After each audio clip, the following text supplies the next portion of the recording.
Hello, friends. This is Dave Hurwitz, executive editor at ClassicsToday.com, here with random reviews from the Overflow room.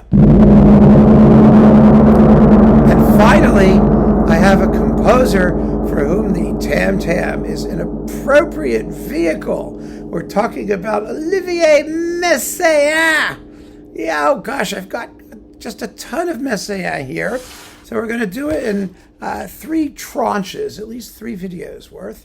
And oh my goodness, his music is so much fun, and I have so much of it, and it's sort of all been conveniently boxed up, so the individual discs and things are down here. So let's start at the beginning. You know, Messiaen is a composer whose music is 100% dogmatic. You know, he just has these elements. And if you like those elements, you're going to like Messiaen. You've got bird song, fweep, fweep, wugga, wugga, wugga, whoop, whoop, whoop, guac, guac, you know, like that. And Hindu rhythms, which go chuck, chuck, chuck, chuck, chuck, chuck, chuck, chuck, chuck, chuck, chuck, chuck, chuck, chuck, chuck, chuck, frontwards and backwards. And then a harmonic system. And then Jesus.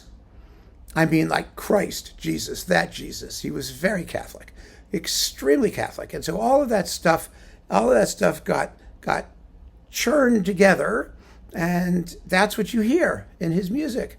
It doesn't have like development. It just consists of blocks of sound featuring bits of birdsong, Hindu rhythms, harmony things, and Jesus in varying proportions.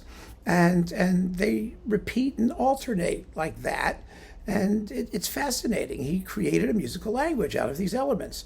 And it's really one of the great syntheses of the 20th century. He had no sense of humor whatsoever. And he had synesthesia. He saw colors when he heard chords, harmonies. And so he talks about, well, this one is purple, and that one is chartreuse, and that one's magenta, and that one is ochre. And yeah, okay. Anything you say, dear. So first we have the Tarangalala Symphony with Ozawa in Toronto. It was fantastic. It was the first major recording of the work, actually. And I had it on LP. I had no idea what the heck I was listening to. It was coupled to Takamitsu, November Steps, as I recall. And it was just marvelous. And then we've got Roussel, Symphonies 3 and 4, with the Orchestra Radio France, under Marek Janowski, somewhat, well, not great performances. They're okay, but not fabulous. And Bacchus Narayan Suite Number 2 at the Boston Symphony and Charles Munch, which is an old mono recording, and it's fantastic. So that's that. And it's fun. It's one of these French RCA two-for things. And then we have the Quartet for the End of Time, along with the theme and variations with the Amici Ensemble on Naxos, which is quite good. Naxos had a big Messiaen period where they recorded quite a bit of stuff. Piano works, symphony, orchestral works, the Tarangalala with Vit and other stuff. And they were all very, very good recordings. Few people, I should say. Nowadays, Messiaen used to be very much a specialty composer, and nobody really did it badly. But now they do, which means he's arrived. I guess, when you start getting crappy performances of things that used to be specialty composer things, then you know that your reputation is secure. Piano Music Volume 3 with Håkan Ostbo. This is a wonderful series on Naxos of his piano works. You have the preludes, the 8 preludes, which are just delightful early works, the 4 rhythmic studies, which are oodles of fun, and Canta Yoda ya ya ya ya ya. I don't know how you pronounce this silly thing. Canta Yoda ya ya ya ya.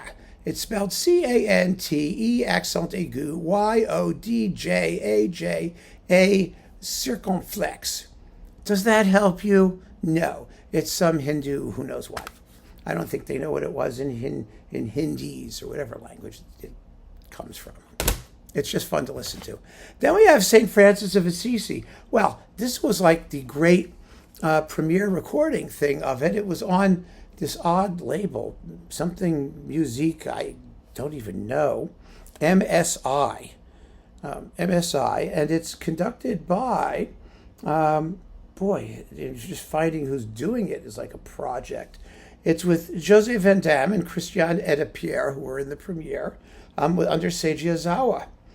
And, Chung or someone else did a studio recording of it on Deutsche Grammophon as well, I think. There was like a more formal final recording, a studio recording. But this was the first one to come out, and it's fantastic. It sounds absolutely wonderful. It's on, 4 fun-filled CDs of absolutely endless bird fweeping, and it's got a bunch of Ond Martineaus going, nothing happens at all. Except that St. Francis stands around and preaches to the birds, remember the birds? And does other things like that. And I can sing the opening, j'ai peur dans la rue, fweep, fweep, fweep, wugga, wugga, wugga, whoop. That's what it sounds like. And it's a masterpiece, of course. Then we've got, Vision de l'Amen for 2 pianos, and Cantillo de ya with Yvonne Loriod and Olivier Messiaen playing the piano. That's really a classic performance for 2 pianos of that thing. And the other thing, Yvonne Loriod was, of course, his wife, and she played his music fabulously. She was a contemporary music specialist. This is on CD Accord. And then there's this CD Accord thing also. The Quartet for the End of Time with Messiaen playing the piano part, along with a bunch of other people, Jean Pasquier, André Vasselier, Etienne Pasquier, and all of those people. And, they're quite authoritative performances. Sonics are a little dated. Some of these things are a little old and crusty. This was recorded in 1956. So, it's mono. So, you get what it is. But it's famous, definitely famous. Messiaen, Preludes for piano, and Pièce pour le tombeau de Paul Dukas with Alice Otter, a very fine pianist. She did some really great Debussy and other things on some strange French labels. This is Piano Vox. But, she knows what she's doing. She's an excellent artist, so that was a keeper. And the 20 Regards sur l'Enfant Jésus, again with Ostbo. This is part of that Naxo series that is so excellent, and there's a little bit more there. I have a lot of 20 Regards, 20 glances at the baby Jesus. And you've got the glance with bird things and things of, it's just, very spiritual. Then we've got, Le Fauvette des Jardins, the Prelude from 1964, and Les Offrandes Oubliées, again with Ostbo. Now, Le Fauvette des Jardins is a 32-minute long, enormous piece that is a sort of epilogue to the bird catalog, the Catalogue des Oiseaux for piano. He just sort of added another piece because the Garden Warbler, for some reason, didn't make it into the initial catalog. So now it shows up here. And then these other things, Forgotten Offerings and the Fantasy Burlesque. These early works are delightful to get to hear how his language evolved from its post-impressionist beginnings to its contemporary tweety Jesus rhythmic color thing. Yes, there it is. And then we've got another 20 Regards sur l'Enfant Jésus, a fabulous performance, another excellent performance, Stephen Osborne on Hyperion. Really first-class stuff. And so with all of this, it's a lot of Messiaen, and there's lots more to come. So keep on listening, friends. Thanks for joining me. Take care.